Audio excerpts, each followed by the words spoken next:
आज बच्चों हम लोग बादशाह अकबर जिनका मूल नाम बदरुद्दीन है,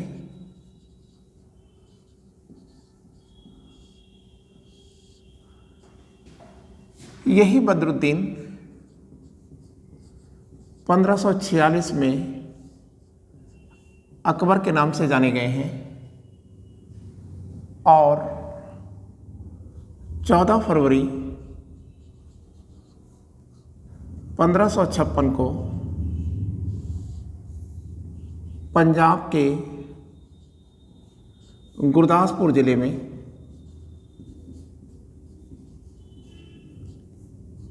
एक स्थान है कालानूर,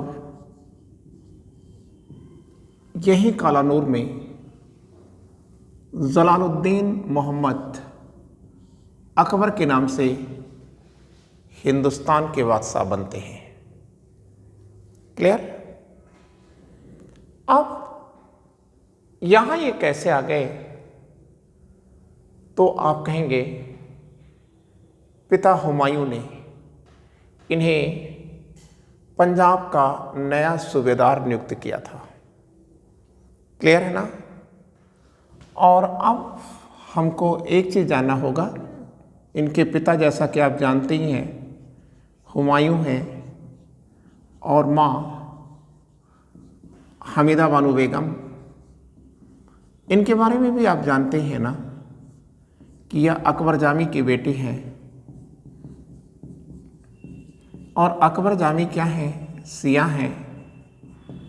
और हुमायूं क्या है? यह सुन्नी है। क्लियर? तो इसका मतलब ये है कि इन दोनों की संतान के रूप में 15 अक्टूबर 1542 को, ठीक है, अमरकोट में राणा बीरसाल के राजभवन में इस बच्चे का जन्म हुआ था। क्लियर हो गई बात? अब याद रखिएगा कि इस समय इनके पिता हुमायूं ने एक मार्मिक स्पीच या भाषण दिया था। पुत्र जन्म के उत्सव पर उन्होंने एक मार्मिक स्पीच भी दिया था। इसके पहले भी हमने आपको बताया था कि इन्होंने एक मस्क या आप कह सकते हैं कस्तूरी को तोड़ते हुए अपने सैनिकों के बीच में वितरित किया था और ये भी कहा था कि आज मेरे पास आपको देने के लिए कुछ विशेष नहीं है। मेरे पास कस्तूरी थी, मैंने इसे तोड़ा है और आपके बीच में दिया है। आप भी इस बच्चे को शुभाशीष दीजिए कि इसका यश पूरी दुनिया में फैले। और यह जो मार्मिक स्पीच है, शायद इसे ईश्वर ने भी सुना था और यही बच्चा बदरुद्दीन जब बड़ा होता है तो जलालुद्दीन मोहम्मद अकबर के नाम से या अकबर महान के नाम से हिंदुस्तान के तख्त पर बैठता है। अब हमको एक चीज़ देखना है कि इस बच्चे के जन्म के तुरंत बाद पिता हुमायूं को, मतलब हुमायूं के भाई, मतलब अकबर के चाचा कामरान ने, जब हुमायूं ईरान जा रहा था तो मार्ग में कांधार पड़ता है और इस कांधार का सूबेदार कौन है? कामरान है। तो ऐसी स्थिति में कामरान अपने भाई अस्करी को निर्देश देता है कि वह हुमायूं की हत्या कर दे। हुमायूं बचते बचाते ईरान पहुंच जाता है, लेकिन लोगों को भ्रम दिखाने के लिए, लोगों को भ्रमित करने के लिए वह बच्चे अकबर को अपनी 2 नौकरानियों महामनगा और जीजी अनगा के पास छोड़ जाता है। क्लियर? बाद में अकबर को उसके चाचा अस्करी ने ये क्या किया था, मतलब अपनी पत्नी सुल्ताना बेगम को सौंपा था, और सुल्ताना बेगम ने इस बच्चे का पालन पोषण थोड़े दिन तक किया था। अब अगर हम यहाँ से बात करें, आगे चलें, तो हम ये देखते हैं कि बादशाह अकबर की जहाँ तक शिक्षा की बात है, तो आप कहेंगे कि बादशाह अकबर की शिक्षा के लिए तो बहुत लोगों को नियुक्त किया गया था।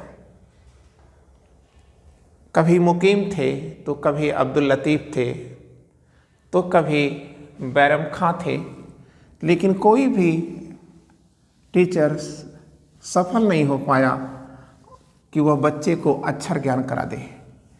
तो इसका मतलब ये है कि बादशाह अकबर अशिक्षित थे, उनको अक्षर का ज्ञान नहीं था, लेकिन उनको एक चीज़ का ज्ञान अवश्य था जो उन्हें करना था, उसमें वो पारंगत थे। क्या? एक युद्ध की नीतियाँ और दूसरा अश्वारोही, ठीक है, इसमें यह प्रवीण थे। लेकिन हमें ये भी याद रखना होगा कि जो एक प्रसिद्ध सूफी हैं, सूफी संत हैं, और इनका नाम भी आपको याद रखना है, हाफिज़ और जलालुद्दीन। सूफी संत हैं हाफिज़ और जलालुद्दीन। इनकी जो कविताएं हैं, यह बालक अकबर को अक्षरशः याद थी। ठीक है, जलालुद्दीन का पूरा नाम भी आप कर सकते हैं, जलालुद्दीन रूमी।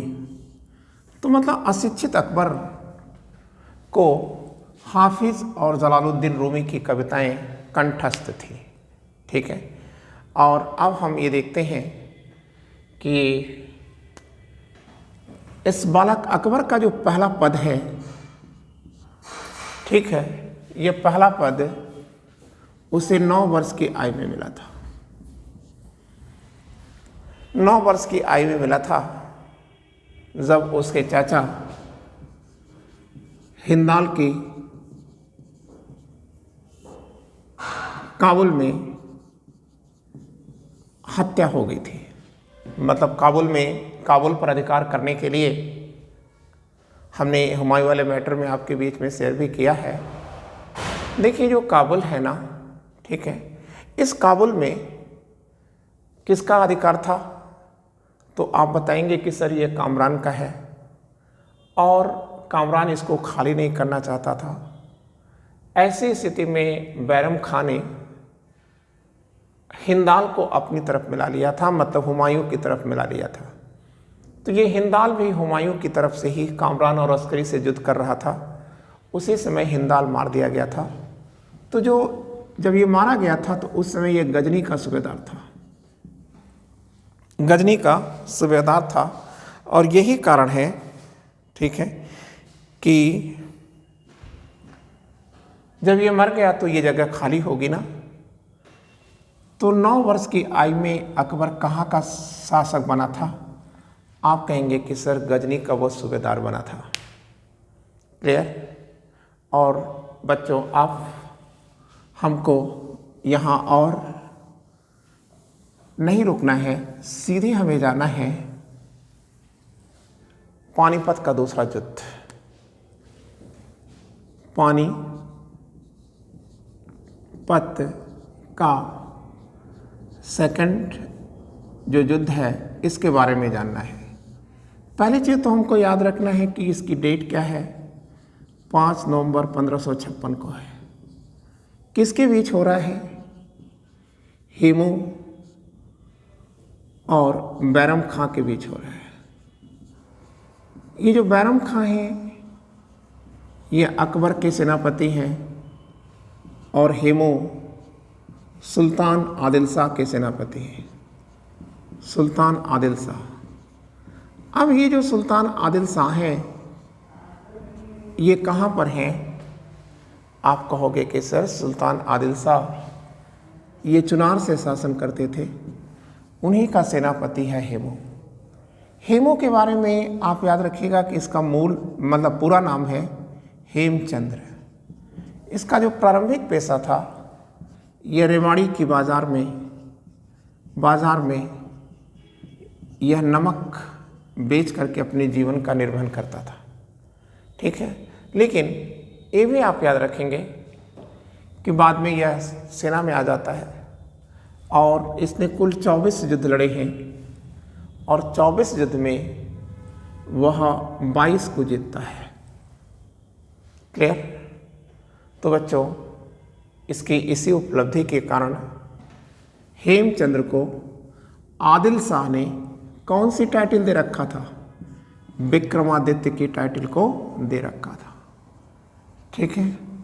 मतलब यह अंतिम विक्रमादित्य है और अंतिम व्यक्ति है विक्रमादित्य या हेमचंद्र या हेमू, जिसने हिंदू सत्ता की पुनर्स्थापना की असफल कोशिश किया था, ठीक है।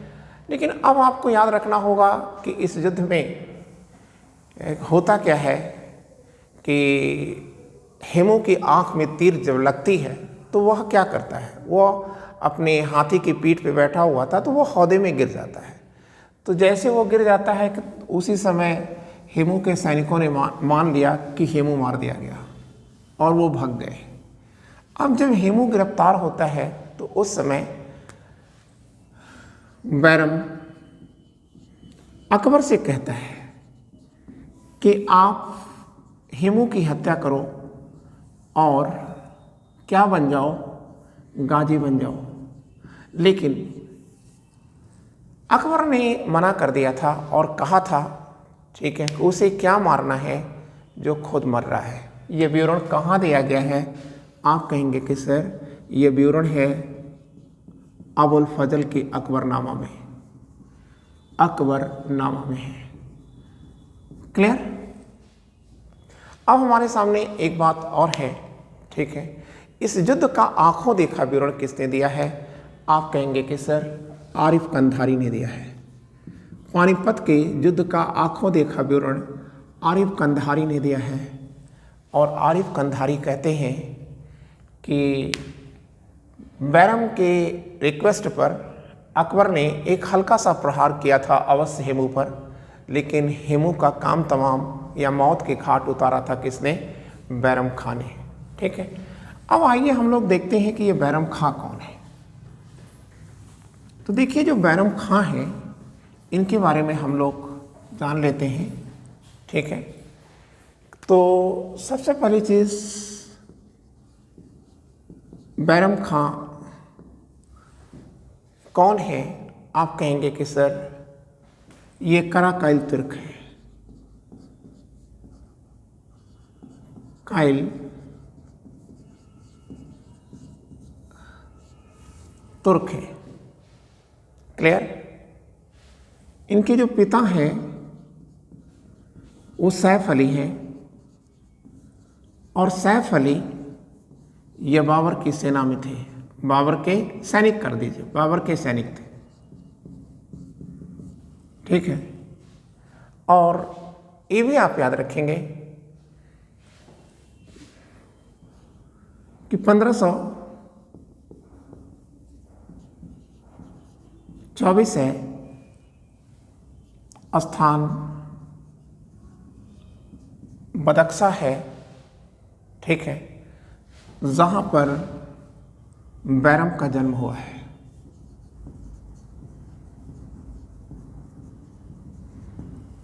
जन्म, ठीक है। और इसकी जो शिक्षा होती है बैरम की, वो शिक्षा बल्ख में होती है। क्लियर? 1640 में हुमायूं कन्नौज का युद्ध लड़ रहे थे या बिलग्रामी का युद्ध लड़ रहे थे। इसी समय बैरम खां हुमायूं की सेना में शामिल होता है। क्लियर। और 40 से लेकर के हुमायूं की मौत तक, मतलब 1556 तक, जनवरी 1556 तक, ठीक है, ये किसके साथ रहता है? हुमायूं के साथ रहता है। इसीलिए बैरम को क्या कहा गया था? ठीक है, तो बच्चों आप याद रखिएगा, बैरम को यार ए वफादार की उपाधि से विभूषित किया गया था। ठीक है, किसने किया था यार ए वफादार की उपाधि?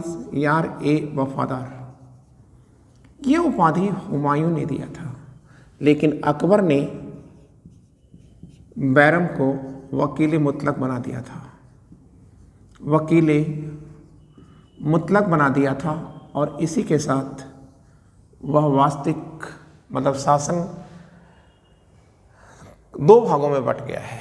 वकील मुतलक जब ये बनेगा तो अकबरी जो शासन है वो 2 भागों में बट जाएगा, एक वास्तविक शासक और दूसरा नाम मात्र का।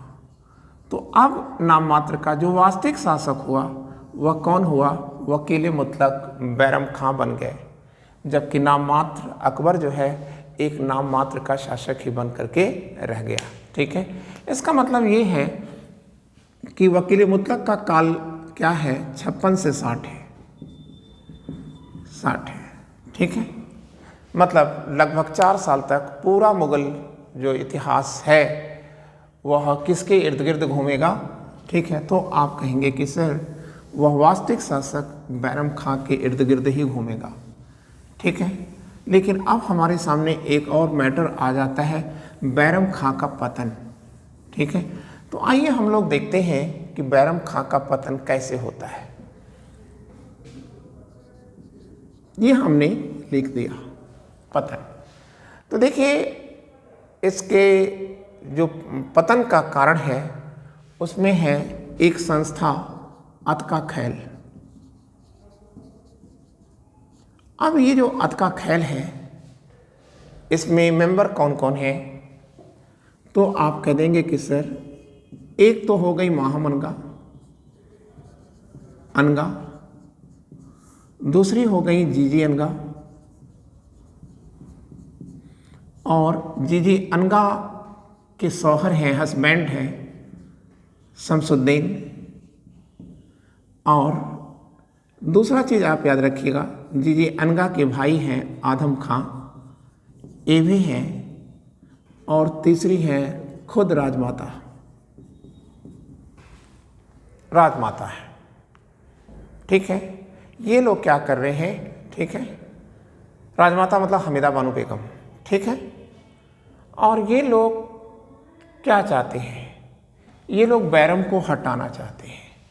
अब सवाल इस बात का है कि बैरम को हटाना क्यों चाहते हैं? एक्चुअली बैरम को हटाने का कारण आप यहाँ लिख दें, हटाने का कारण। देखिए, एक तो पहली बात है कि बैरम शिया मुसलमान है। ठीक है, और जब शिया मुसलमान है तो शियाओं को चाहता है। क्लियर? तो जब शियाओं को चाहता है तो इसका मतलब है कि सुन्नी इसके विरोधी हो जाएंगे। ठीक है, इसी चीज़ को आप ऐसे भी लिख सकते हैं, ईरानी तुरानी संघर्ष। ईरानी तुरानी संघर्ष मतलब तुरानी मतलब ये देखिए, तुरानी सुन्नी होते हैं और ईरानी शिया होते हैं, है ना। तो आप कह सकते हैं हटाने का कारण तो एक है ईरानी तुरानी संघर्ष, और ये क्या है? शिया सुन्नी संघर्ष। ठीक है, दूसरा बात और भी है। ठीक है, अकबर की जो सबसे बड़ी बात है वो यही है कि अकबर की महत्वाकांक्षा है कि अब वह वास्तविक शासक बनना चाहता है, नाम मात्र से अब उसे संतोष नहीं है। क्लियर?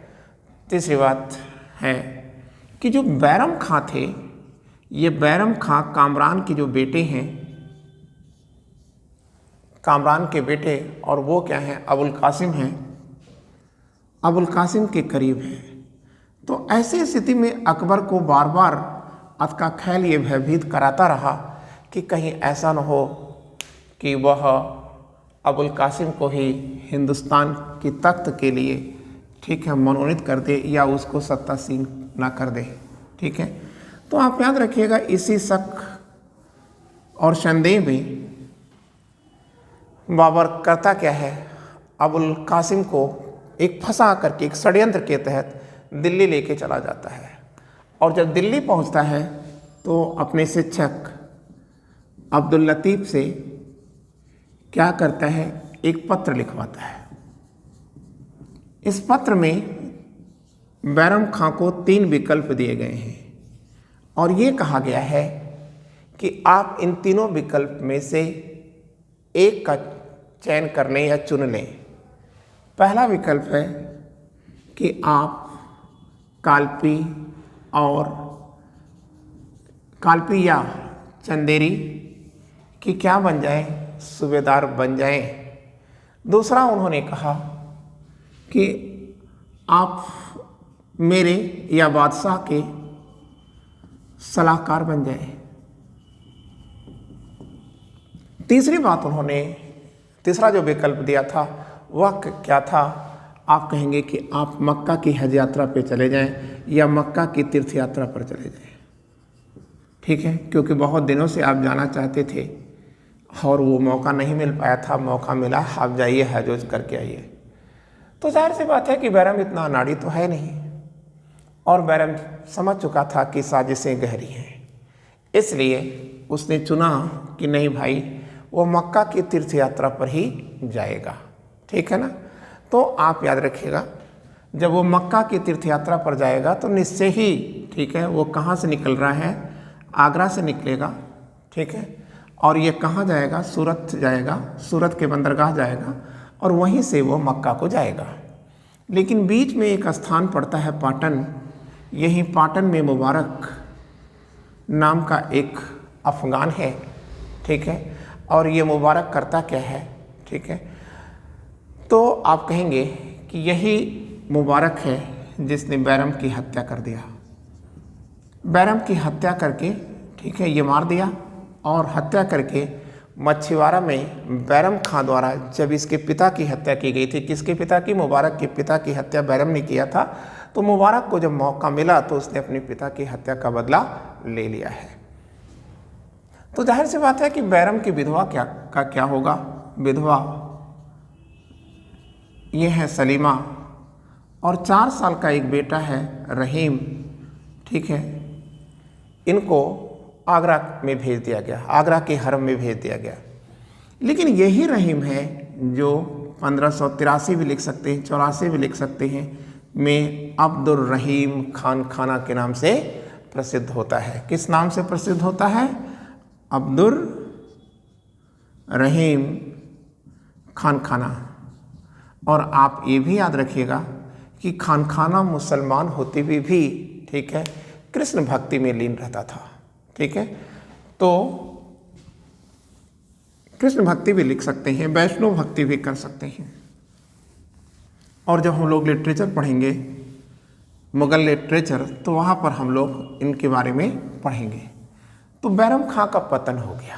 ठीक है, और अब आप याद रखिएगा, जब बैरम खां मार दिए गए थे तो उनका संस्कार कहाँ किया गया, आप कहेंगे पाटन में ही किया गया था। और किसने किया था, आप कह देना बच्चों, फ़कीरों ने किया था। ठीक है, और अब हमारे सामने आता है, बैरम खां से तो मुक्त हो गए, अब उलझ गए कहाँ, पेटीकोट गवर्नमेंट में, पेटीकोट सरकार। ये पेटीकोट सरकार क्या है, स्त्रियों द्वारा संचालित सरकार। ठीक है, और ये सरकार 1560 से लेकर के 1564 तक, ठीक है, इसका, ठीक है, काल माना जाता है। लेकिन आप याद रखिएगा 1562 में इसका पतन शुरू हो जाता है। कैसे पतन शुरू हो जाता है, आप जरा देखिए। पेटीकोट सरकार की प्रधानमंत्री कौन है, प्रधानमंत्री कौन है, आप कहोगे कि सर माहम अनगा है, माहम अनगा है। ठीक है, क्लियर। और ये जो माहम अनगा हैं, ठीक है, इनके बारे में हमको याद रखना होगा कि इनकी मौत 1562 में जब इन्होंने समाचार सुना था कि उनके बेटे आदम की मौत हो गई है, अकबर ने आदम को किले की दीवारों से फेंकवा दिया था, तो वहीं पर मौत हो गई थी। तो यहीं से महामनगा भी मर जाती हैं और महामनगा के मरने के बाद ठीक है, ये पेटीकोट गवर्नमेंट अपने वजूद को खोने लगती है, ठीक है, और 64 में जा कर के कम्प्लीटली ख़त्म हो जाती है। लेकिन आप देखिए, जब आपने इतना कर लिया तो आप ये भी कर लीजिएगा, छोटे में कर लीजिएगा। एक पॉइंट इम्पॉर्टेंट है और वो है अकबरी प्रशासनिक सुधार या अकबर के प्रशासनिक सुधार। पेटीकोट गवर्नमेंट से जब वो मुक्त होता है तो वह कुछ सुधार कर देता है। क्या सुधार करता है? पहला जो काम करता है वो क्या काम कर रहा है? तो बच्चों 62 में उसने दास्ता को प्रतिबंधित कर दिया था। 1562 में दास्ता या दास प्रक्रिया पर रोक लगा दिया था। तीर्थ यात्रा कर हिंदुओं पर तीर्थ यात्रा कर लगता था, तो 1563 में उन्होंने हिंदुओं से तीर्थ यात्रा कर वापस ले लिया था, ठीक है। उन्होंने कहा कि जब मुसलमानों पर नहीं है तो हिंदुओं पर ये तीर्थ यात्रा क्यों है, ठीक है। 64 में इन्होंने एक काम और किया था, जजिया को, ठीक है, 64 में इन्होंने जजिया को समाप्त कर दिया था। तो आप याद रखिएगा कि जजिया 2 बार समाप्त किया गया था। पहली बार इन्होंने 64 में नरहरि के कहने पर समाप्त किया था, नरहरि के कहने पर समाप्त किया था। लेकिन कुछ दिन बाद 1579 में इसे पुनः इम्पोज किया गया था, तो अब मानसिंह के कहने पर इसे वापस ले लिया गया था। और इसके बाद, ठीक है, 100 साल बाद जजिया को कौन लगाएगा? इनके मतलब वंशज औरंगजेब लगाएंगे, ठीक है ना।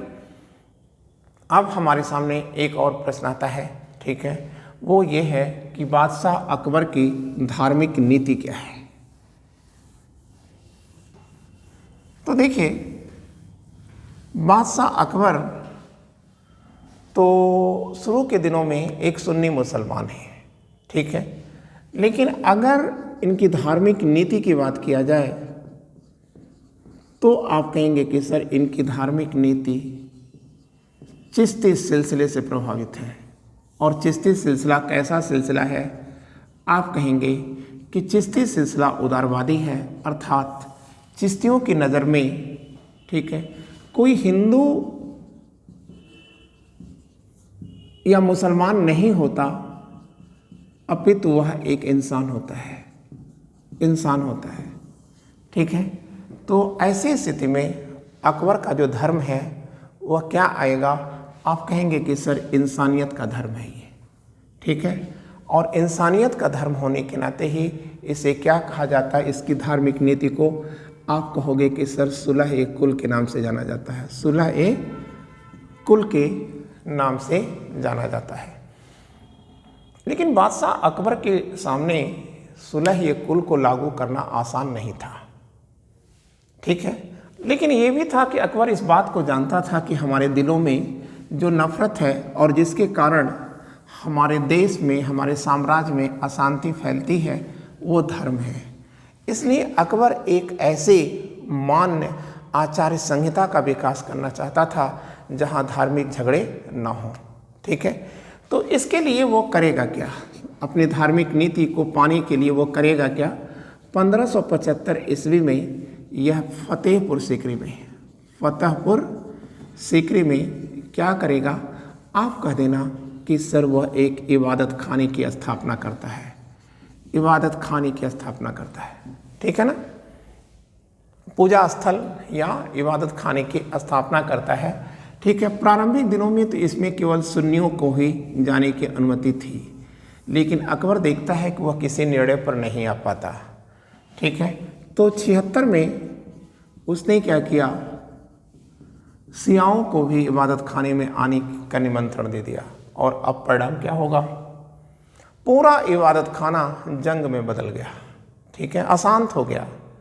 और ऐसी स्थिति में अकबर ने अब्दुल कादिर बदाऊनी को बुलाया था, इतिहासकार हैं अब्दुल कादिर बदाऊनी, और इनको बुला के कहा था कि कादिर या बदाऊनी, तुम जा कर के इन लोगों से कह देना कि इस तरह से न चीखें, क्योंकि हो सकता है कि मेरी तलवारें भी चीखने लगे, ठीक है। तो अब जो कादिर बदाऊनी है, यह अकबर की जो धार्मिक नीति है इसका आलोचक है। और इसी ने कहा था, कादिर बदाऊनी ने कहा था कि यह गजब का दौर है जब आज मस्जिदों से अजान के स्थान पर घोड़े के हिननाने की आवाज़ आती है। ऐसा उसने इसलिए कहा था कि जब बादशाह अकबर उत्तर पश्चिम के अभियान में थे तो उन्होंने मस्जिदों का प्रयोग, ठीक है, अश्वारोहियों के लिए या अपनी सेना के लिए कर दिया था, ठीक है ना। तो उसका रीज़न था कि अकबर की ये सोच थी कि भाई सबसे पहले राष्ट्र है, उसके बाद तब धर्म है, ठीक है।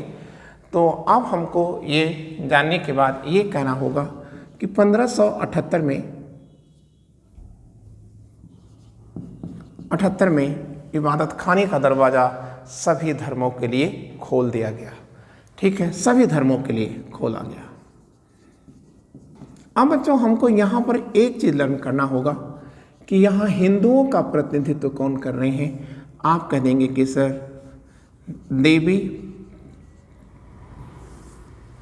पंडित देवी और पुरुषोत्तम कर रहे हैं। इसके साथ बंशीधर मिश्र भी कर रहे हैं, बंशीधर मिश्र भी कर रहे हैं। फिर एक और है गंगाधर, ठीक है, भटनागर भी कर रहे हैं, ठीक है, गंगाधर भटनागर भी यहाँ पर नेतृत्व कर रहे हैं, ठीक है। तो ये लोग यहाँ जाते हैं, अकबर इनसे शास्त्रार्थ करता है और फिर इनसे प्रभावित होकर के अकबर स्वीकार कर लेता है क्या, तिलक, ठीक है, चंदन और तिलक को स्वीकार कर लेता है। और बच्चों एक और चीज़ स्वीकार कर लेता है और वो है अवतारवाद का विचार। इसका मतलब हिंदू काफ़ी हद तक सफल रहे हैं।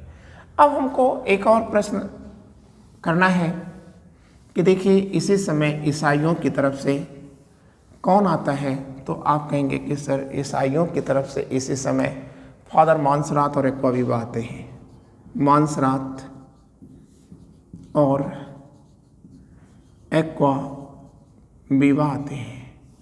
और कौन आता है, पिनहीरो आते हैं, ठीक है, फादर मानसरात, एक्वाविवा और पिनहीरो जैसे, ठीक है, ईसाई मिशनरियाँ आती हैं। फिर हमको ये भी याद रखना होगा कि पारसी धर्म या जरस्तु धर्म की तरफ से यहाँ कौन आता है। आप कहेंगे कि सर एक तो आते हैं दस्तूर जी,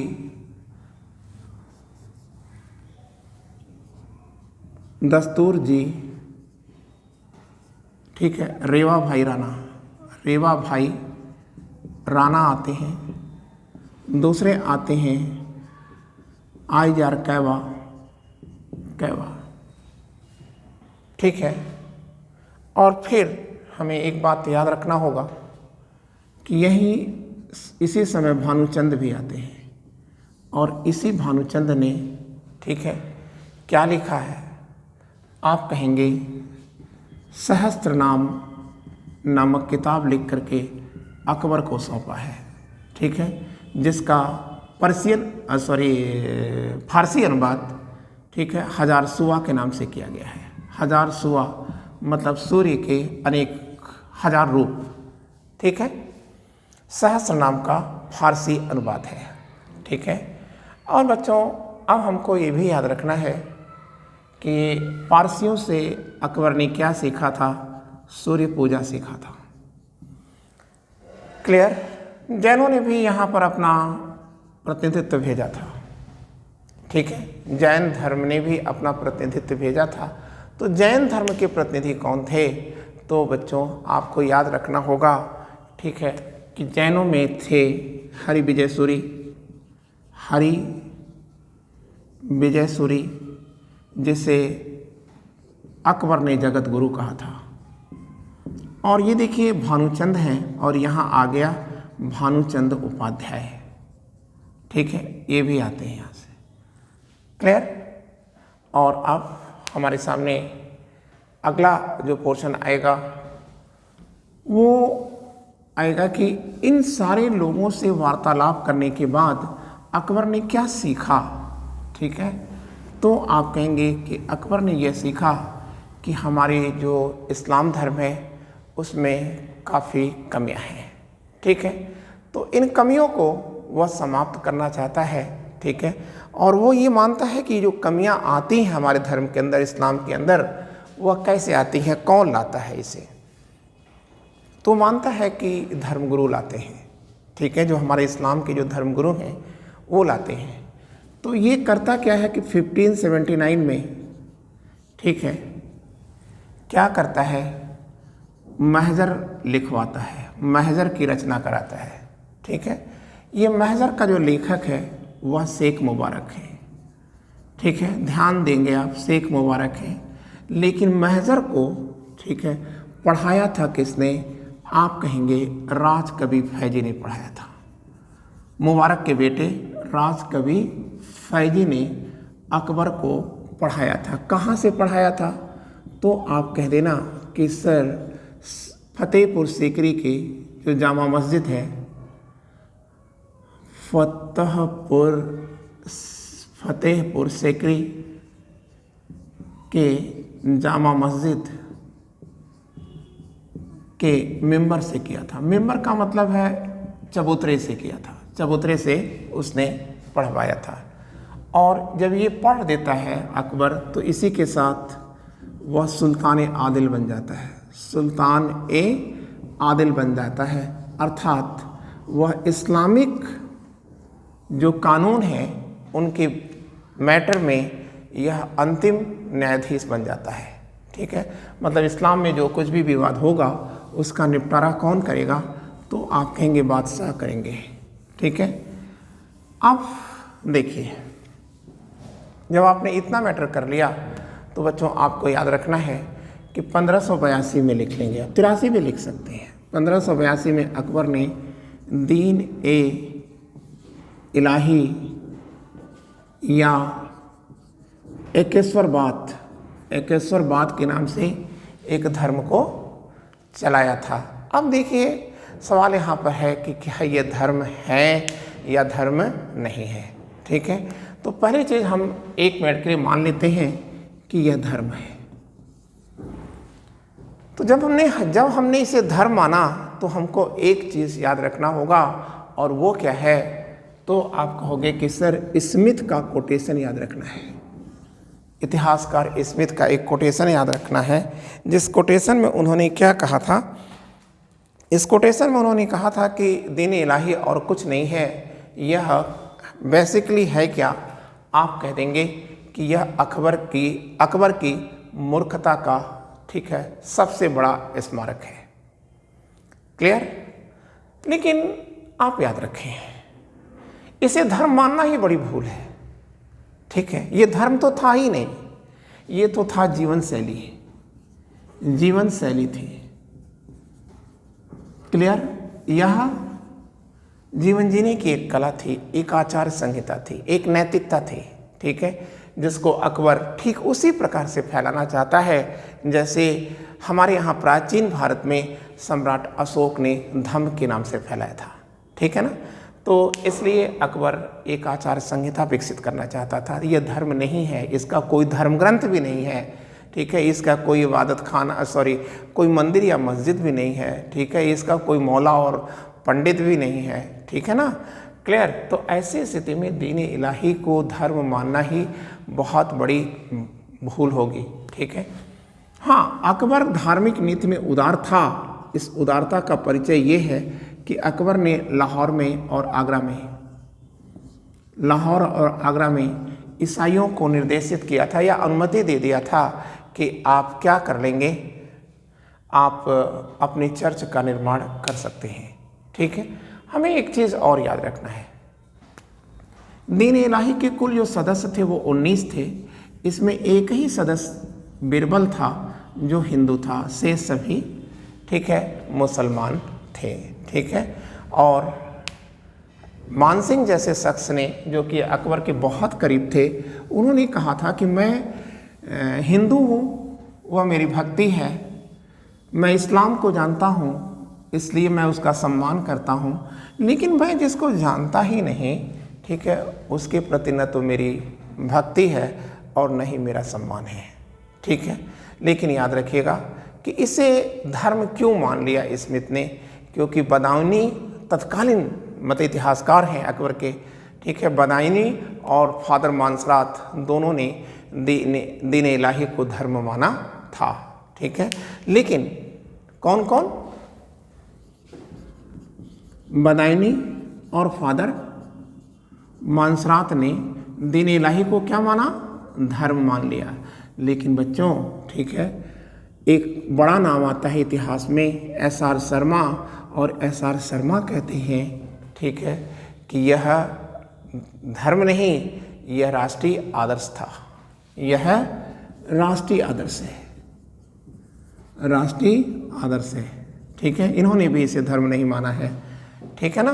तो आप याद रखेंगे बदायूनी, मानसरात और स्मिथ, इन्हें धर्म माना है, और हमने बता दिया कि यह वास्तव में धर्म नहीं है, ठीक है ना।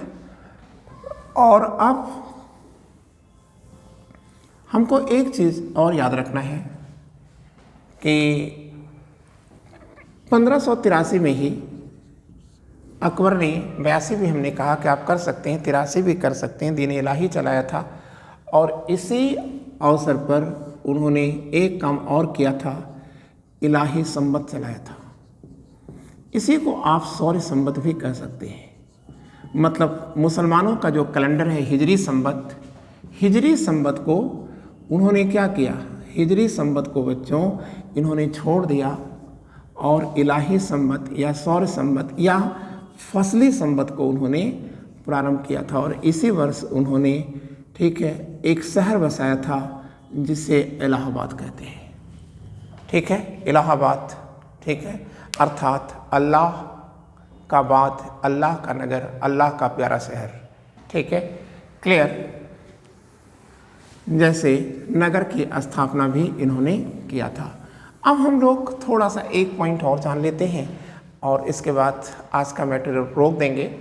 तो देखिए, हम लोग पढ़ेंगे नवरत्न, नवरत्न मतलब 9 ज्वेल्स, ठीक है। तो अकबर के दरबार में नवरत्न रहते थे, उसमें एक नवरत्न थे बीरबल। और बीरबल थे क्या? बेसिकली आप कहेंगे सर एक कुशल वक्ता थे, कहानीकार थे और कवि थे। मतलब एक वक्ता भी हैं, कुशल वक्ता भी हैं, कहानीकार भी हैं और कवि भी हैं, ठीक है। और जहाँ तक इनका नाम है, तो नाम का प्रश्न है, तो यह इनका मूल नाम महेश दास ठाकुर है, महेश दास ठाकुर है, ठीक है। और ये रहने वाले हैं कालपी के, ठीक है। एक बात हमको और याद रखना है, ठीक है, वो क्या है कि इन्होंने जो अपनी कविताएं लिखी हैं वो किस नाम से लिखा है? तो आप कहेंगे कि सर श्री ब्रह्म के नाम से इन्होंने अपनी कविताओं को लिखा है। और अकबर इनको कौन कौन सी उपाधि देते हैं? तो आप कह दीजिएगा कि सर एक तो व्यंग्यात्मक उपाधि देते हैं, कवि प्रिया, प्रिय नहीं प्रिया, व्यंग्यात्मकता हो गई।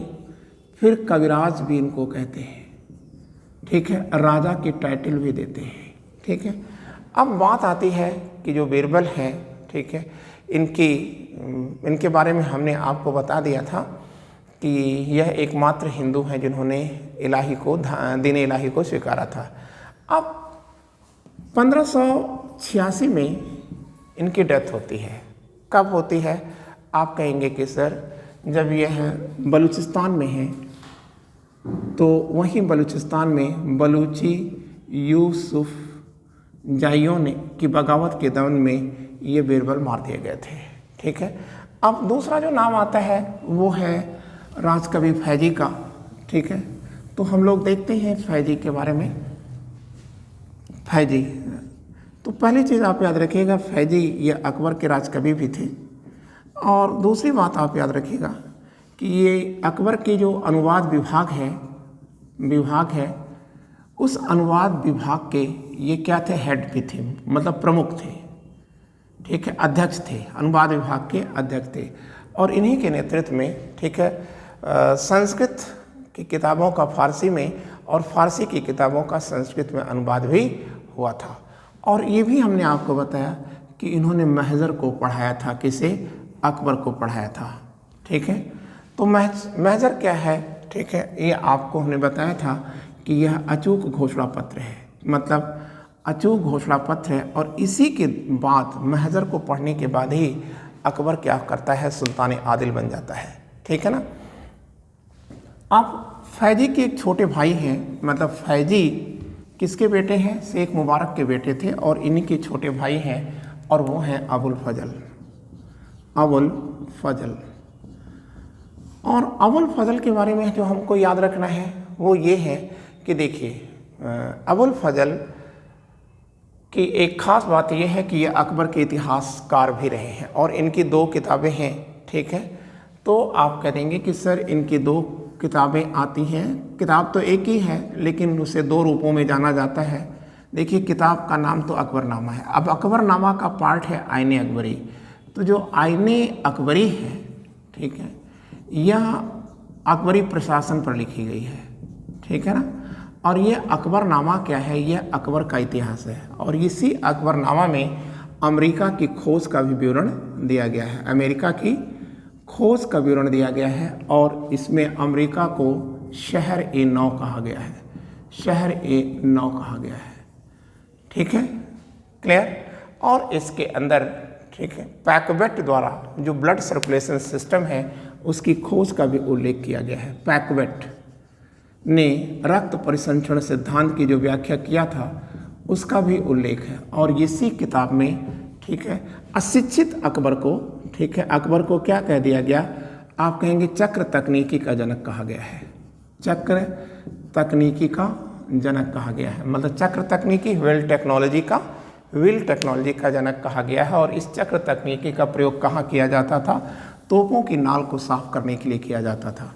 फिर आप याद रखेंगे कि इसी किताब में, ठीक है, अमेरिका से भारत आने वाली फसलों की भी सूची दी गई है, जैसे आलू है, टमाटर है, ठीक है, लाल मिर्च है। ठीक है, ये सब भारतीय उत्पाद नहीं है। ठीक है, ये सभी काजू है, ये सब कहाँ से आते हैं? ये सभी दक्षिण अमेरिकी फसलें हैं, और ये पुर्तगालियों द्वारा भारत लाई गई थी। और इसका विवरण किसने दिया है? अबुल फजल ने, ठीक है, अपनी किताब में दिया है। और अबुल फजल के बाद एक नाम आता है टोडरमल। देखिए, टोडरमल मुसलमान नहीं हैं, ये क्षत्रिय हैं, और यह अकबर की सेवा में आने से पहले शेर शाह सूरी के क्या हैं? आप कह देना कि शेर शाह सूरी के सर ये राजस्व अधिकारी रहे हैं, रेवेन्यू ऑफिसर रहे हैं। क्लियर, राजस्व अधिकारी रहे हैं ये। ठीक है, कौन? शेर शाह सूरी। ठीक है, दूसरी बात याद रखेंगे कि टोडरमल ही है जिसने अकबर की आईने-ए-दहसाला व्यवस्था को जन्म दिया है। आईना-ए-दहसाला व्यवस्था को जन्म दिया है, और अकबर ने इन्हें अपने यहाँ का वित्त मंत्री बनाया था, या आप कह सकते हैं दीवाने अशरफ जैसा पद भी दिया था। ठीक है, अब हमारे सामने एक आता है भगवान दास। भगवान दास एक बड़ा नाम है। ठीक है, अकबर के ससुराल पक्ष से है, जाहिर सी बात है कि इनको ज़्यादा महत्व मिला है भगवान दास को। ठीक है, तो आइए देखते हैं भगवान दास। और जो भगवान दास हैं, ठीक है, यह भारमल के पुत्र हैं। भारमल या बिहारी मल के पुत्र हैं। ये भारमल या बिहारी मल के ये पुत्र हैं, और इस प्रकार यह आमेर के राजकुमार हैं। आमेर या आप कह सकते हैं जयपुर के ये राजकुमार हैं। ठीक है, और यही भगवान दास हैं जिन्होंने 2 कार्य किया है। एक तो कश्मीर अभियान किया था। ठीक है, और कश्मीर अभियान में इन्होंने यूसुफ को पराजित किया था, और यह अभियान उन्होंने केसर के खेतों पर नियंत्रण करने के लिए किया था। ठीक है, केसर के खेतों पर नियंत्रण करने के लिए किया था। और यही हब्बा खातून यूसुफ की हत्या के बाद, ठीक है, जब कश्मीर की वादियों में गुजरती हैं विलाप करते हुए, तो इसीलिए इन्हें कहा जाता है कश्मीरी मीरा बाई। ठीक है, क्योंकि इन्होंने अपने पति में देवत्व को देखते हुए, ठीक है, उन्हें क्या किया था? ठीक है, उनके विलाप में जो उलाहना दिया है, इसीलिए इनको मीराबाई कहा जाता है। और एक काम इन्होंने और था भगवान दास ने सूरत की विजय को किया था, ठीक है।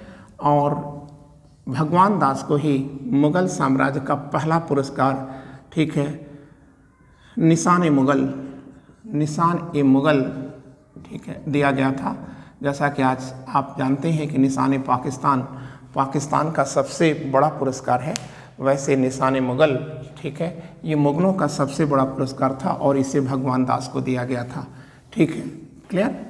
और इसमें नगाड़ा दिया जाता था। और आपको ये भी जानना होगा कि बादशाह अकबर नगाड़ा बजाने के प्रवीण थे, मतलब किस वाद्य यंत्र के ये विशेषज्ञ थे, नगाड़ा बजाने के, या नक्कारा भी लिखा जाता है इसे, नक्कारा बजाने के ये क्या थे, फॉन्ड थे, मतलब काफ़ी उसमें इनको महारत हासिल थी, ठीक है। और ये जो नगाड़ा है इसको उन्होंने किससे सीखा था, मालवा के शासक बाज बहादुर से सीखा था। तो बाज बहादुर जो हैं ये इनके शिक्षक रहे हैं, ठीक है। और इसी शिक्षक को सम्मानित करने के लिए बादशाह अकबर ने अपने साम्राज्य की जो मनसबदारी जब जारी किया तो पहली मनसबदारी किसको दी गई थी, वह बाज बहादुर को ही दी गई थी, ठीक है। अब हमारे सामने अगला पोर्शन आता है तानसेन। देखिए जो तानसेन है ये भी हिंदू हैं। तानसेन, इनका नाम है रामतनु पांडे हैं, पांडे। और इनको 1578 में, ठीक है, किसने दिया है, आप कहेंगे कि सर रीवा के शासक रामचंद्र ने अकबर को उपहार में दिया था। बाद में रामतनु पांडे ने इस्लाम धर्म को स्वीकार कर लिया था और तब ये तानसेन के नाम से जाने गए थे। और अकबर ने इनको एक उपाधि दिया था और वह उपाधि है सरस्वती कंठाभरण की उपाधि से इन्होंने विभूषित किया है, ठीक है। किसको, तानसेन को, ठीक है। तानसेन मूलतः रहने वाले ग्वालियर के थे और इनकी मज़ार भी ग्वालियर में है, ठीक है, मतलब यहीं के ये रहने वाले थे और यहीं पर इनकी मज़ार भी है, ग्वालियर के अंदर ही है, ठीक है। और इन्होंने क्या था, ये ध्रुपद गायन शैली के विशेषज्ञ हैं, ध्रुपद गायन शैली के ये जनक हैं। इसके अतिरिक्त इन्होंने मियाँ की राग, ठीक है, मियाँ की मल्हार और मियाँ की ठोड़ी, ठीक है, नामक रागनियों को भी जन्म दिया है, राग को भी जन्म दिया है। इनके बारे में कहा जाता था कि तानसेन, कौन कह रहा है, अबुल फजल कहते हैं कि तानसेन में वो दम है कि ये निर्जीव पत्थरों को भी अपने गाने से 1000 टुकड़े में तोड़ देते हैं। और इनके जो समकालीन गायक थे वो थे बैजू बावरा, ठीक है। अब हमारे सामने एक बात आती है मानसिंह की। अब ये मानसिंह भी जयपुर के राजकुमार हैं, ठीक है। और ये इन्हीं के कहने पर बादशाह अकबर ने क्या किया था, ठीक है, 1579 में जब जजिया को दोबारा लागू किया गया था तो मानसिंह के कहने पर ही अकबर ने इसे वापस ले लिया था। और ये मानसिंह हैं जिन्होंने अपने फूफा, ठीक है, राणा प्रताप के विरुद्ध भी सैन्य अभियान किया था, जिसे हम लोग आगे चल कर के पढ़ेंगे। इनके दरबार में एक और नवरत्न है और वो नवरत्न है अब्दुल रहीम खान खाना, ठीक है। जैसा कि अभी हमने आपको बता रखा था कि यह रियली बैरम खां के बेटे हैं और यही रहीम है जो, ठीक है, कृष्ण की भक्ति में लीन रहे हैं। मुसलमान होते हुए भी ये कृष्ण की भक्ति में लीन रहे हैं। और एक ख़ास बात और भी है, ठीक है, कि अब्दुल रहीम खान खाना में इनका जो महत्व था वो राजकुमारों जैसा था, क्लियर। और हमें अब अब्दुल रहीम खान खाना के बाद एक और नाम याद रखना है, मुल्ला दो प्याजा। तो आप देखते होंगे कि आज खाने में दो प्याजे का प्रयोग किया जाता है। एग्जैक्टली मुल्ला दो प्याजा जो है ये अरब का रहने वाला था और यह खानसामा था, मतलब उनकी जो रसोइये थे उनका प्रमुख था। और यही जो है, ठीक है, मुग़ल जो मीनू है या आप कह सकते हैं मुगलाई जो खाने हैं उसका भारत में प्रयोग करने वाला यही है। ठीक है, और आज हमारा मैटर बस इतना ही रहेगा। ठीक है, कल हम लोग इसको देखेंगे, इसके आगे का मैटर देखेंगे कि किस प्रकार से बादशाह अकबर ने अपने साम्राज्य का विस्तार किया था। मतलब इनकी काल की बगावतें और युद्ध को हम लोग देखेंगे। ठीक है, थैंक यू।